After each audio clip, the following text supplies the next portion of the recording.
subscription to be a Muslim, if you got like an auto renewal that makes sure that you don't miss out, you're not going to find yourself without any cover, do you have you got like a direct debit or a standing order set up to pay for this subscription to being a Muslim? Now you might think, what is she talking about today? What's she going on about now?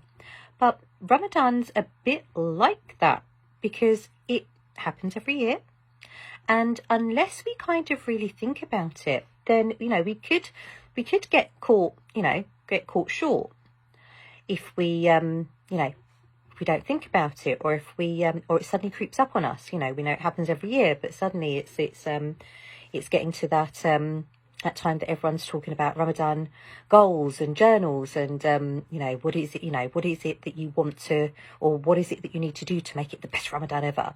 And then you're like, oh, all right, yeah, of course, Ramadan coming up, yeah, of course, but it's all right, don't worry, I've got it covered. I've got the that auto renew. And you might think again, what is she on about? But do you find yourself doing things almost like on autopilot? Like that life just seems to happen, like Ramadan suddenly appears and you're going through the motions, and you're having all the thinking, but just really, getting swept away or swept along with it, or it feels like you're being swept along with it. And then before you know it, we're on the 27th day of Ramadan. Oh, goodness me, I can't speak. We're on the 27th day of Ramadan, and it's almost the end, and you're like, oh, that went quick.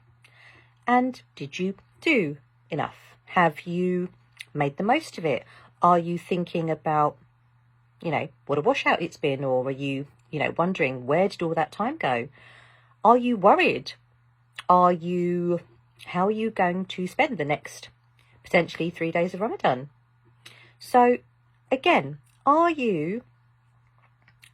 your subscription to Islam? How's your subscription? What's your membership like to being Muslim?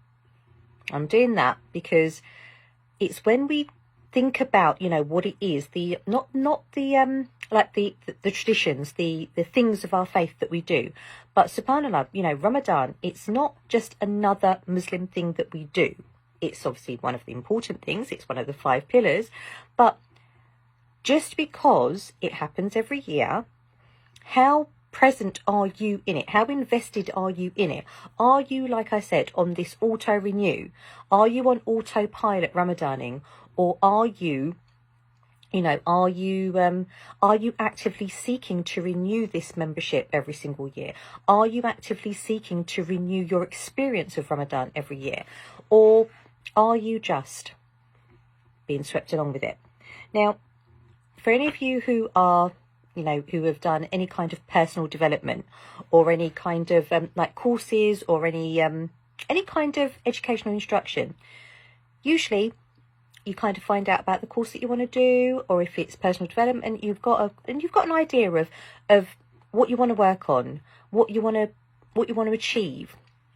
You've got goals, you've got aims. It's not like you kind of, just start studying or start learning or enroll on a course without really knowing what the end game is, what the aim of it is. And like I said, for any of you that have done anything with regards to personal development, there is something that either you want to work on, or there is a goal that you want to achieve that requires some level of doing it differently to what you're doing now. Because if it didn't, then you could just carry on, doing whatever it is that you're doing, because you're technically then on par, aren't you? But it's usually when you want to change something, when something's not working for you, or you've got a goal or an aim that you want to work towards, and you need a bit of guidance and a bit of help to get to that end. And when we look at personal development, again, self-development, when we're developing the self, what part of ourself is that involved with? If it's fitness, if you want to, go on a diet or lose some weight, or, enlist the help of a personal trainer, it's your physical self-development. But what about your spiritual self-development, or your psychological self-development? What about your soul development? What would you do, or what can you do to develop that? What are the aims? What are the goals? What does that look like? And bringing it in, and in keeping with Ramadan, usually when you set goals, you have like little markers of how you doing, like appraisals, like in let's just say in your job, in your career, in your field, doing your job mostly. For most jobs nowadays, there are either 6-month or yearly appraisals. Or do you do a job where you have where your performance is appraised and you have performance related pay? What does that? How can we, or how do you, or do you even apply that level of appraisal, feedback, reflection? Seeing if these practices are working for you, wheedling out the ones that are not. Do you appraise yourself? Do you appraise your soul? Do you appraise yourself? Do you do that for you? Not just in your spiritual life with our faith, like that auto subscription to being Muslim.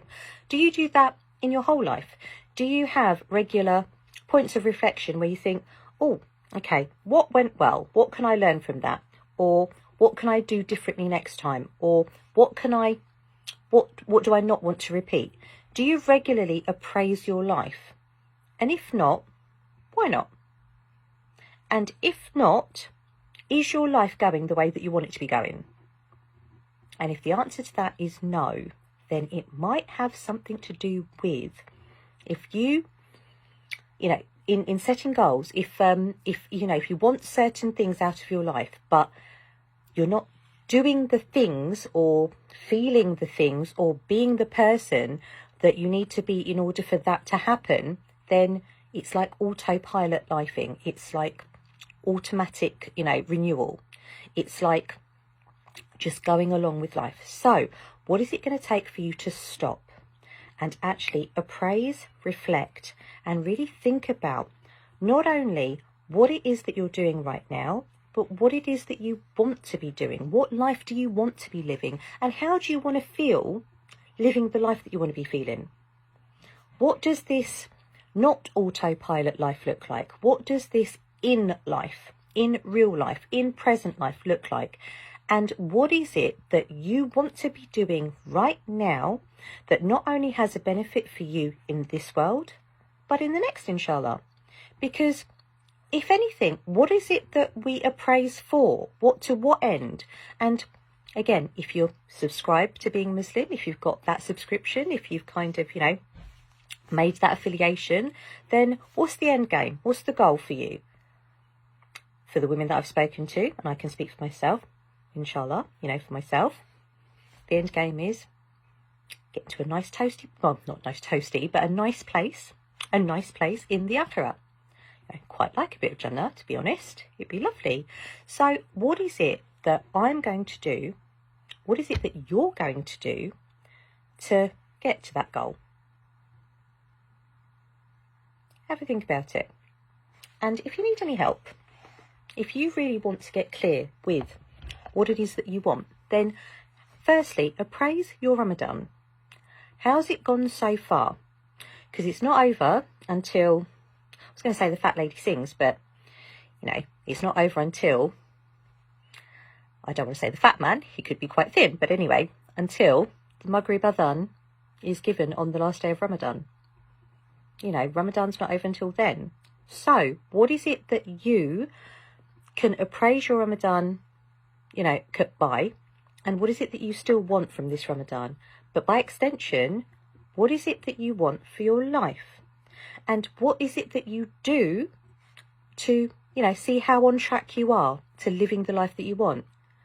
But if you don't know what kind of life you want to be living, or if you're on autopilot lifing, then maybe this Ramadan, maybe the next couple of days of Ramadan is the most blessed time for you to not only appraise your Ramadan, but to appraise how you are lifing right now, how you are doing life. Because how you do one thing, generally, it's how you do a lot of things, how you do everything. The amount of energy and focus that you put into, you know, an area of your life. If you were to do that for everything, how different would your life be? So I'll leave it with you this evening. If your Ramadan was based on performance-related, I say performance-related pay, but yeah, if you were to appraise your performance this Ramadan and the payoff was related to that performance, how would you appraise it? How would you reflect upon it? How would you rate it? And what advice or what tips for next time? What feedback would you give? What would you wheedle out? What would you think, yep, that's really working, alhamdulillah, I'll keep that. But what about the stuff that's not working out for you? Are you able to have a look and see what's working and what's not, and then create and formulate the best practices for you? Because you're the only one that's living this life. No one else is living it for you. No one else is thinking, perceiving, experiencing life for you. You're doing that for yourself. So how do you want to do it? And what will it take for you to be in life, not being swept away by it?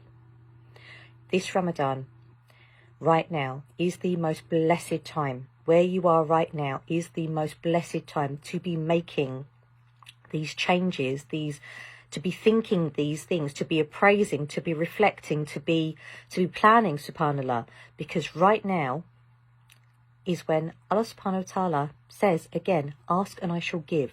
So what is it that you want to ask of him? What is it that you want from your life? And how is it that you're going to, get it? So I'll leave that with you. And